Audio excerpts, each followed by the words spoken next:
একটি মেয়ের জীবনে মা হয়ে ওঠার পিছনে তার নিজের মায়ের গুরুত্ব অপরিসীম। প্রেগন্যান্সির সময় যেরকম আমার খেয়াল রেখেছে, এখন আমার বেবির খেয়াল রাখে। দেখো, আমার বেবির লাঞ্চটা আমার মাই রেডি করে দিচ্ছে।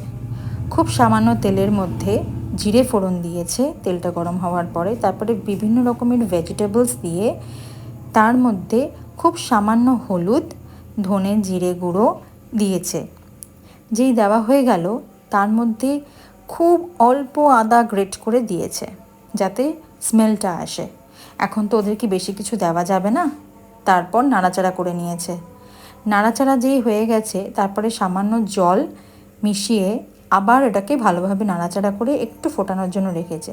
এবার চাল ডাল ভালোভাবে ধুয়ে সেই পাত্রের মধ্যেই এই রান্না করা সবজিটাকে দিয়ে দিয়েছে। বেশি সেদ্ধ কিন্তু করেনি, কারণ যেহেতু প্রেসারে বসানো হবে। আর প্রেসারের মধ্যে এরকম জল দিয়ে বাটি বসালে কিন্তু পুরো প্রেসারে মাখামাখি হয় না আর সুন্দর সেদ্ধ হয়ে যায়।